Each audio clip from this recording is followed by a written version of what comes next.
Sutherland, a town of about 2,841 inhabitants in the Northern Cape province of South Africa, is a place of utter magic.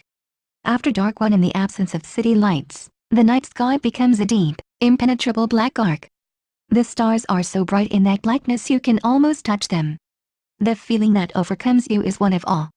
In the face of that vastness and beauty you realize your own insignificance. This is the definition of an experience of awe, an experience that benefits one deeply on a physical and spiritual level. How an experience of awe affects us, according to new research from UC Berkeley, an awe-inspiring experience like a visit to the Grand Canyon, looking at the Sistine Chapel ceiling, or listening to Schubert's Ave Maria may boost the body's defense system, reports the Greater Good magazine.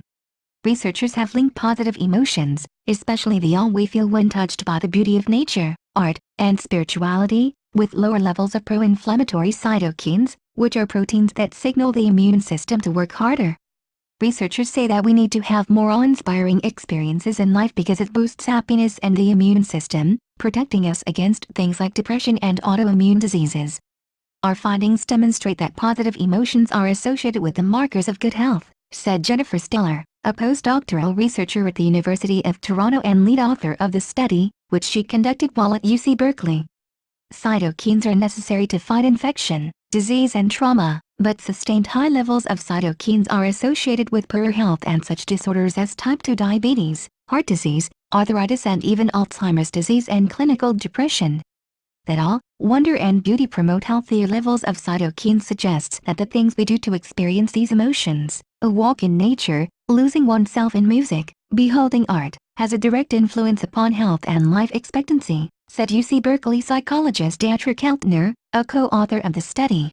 The research results are actually awe-inspiring. In two separate experiments, more than 200 young adults reported on a given day the extent to which they had experienced such positive emotions as amusement, awe, compassion, contentment, joy, love and pride. Then, on the same day, samples were taken from their gums and cheek tissue. The result, those participants who experienced more of these positive emotions, especially awe, wonder and amazement, had the lowest levels of the cytokine, interleukin-6, a marker of inflammation. In Greater Good magazine, Keltner promotes what he calls an awe walk. We are all naturally endowed with a set of passions that enable us to find our purpose, increase our well-being, and navigate our place in the social world. These passions include gratitude, compassion, mirth, and, our focus here, awe, says Keltner. Keltner describes awe as the experience we have when we encounter things that are vast and large and that transcend their current understanding of the world. He tells us that the Greek philosopher Protagoras believed that our capacity for awe is our defining strength, the engine of creativity, discovery, purpose, and health. According to Keltner, brief experiences of awe, for example, standing amidst tall trees, lead people to be more altruistic, less entitled, more humble and aware of the strengths of others, and less stressed by the challenges of daily living.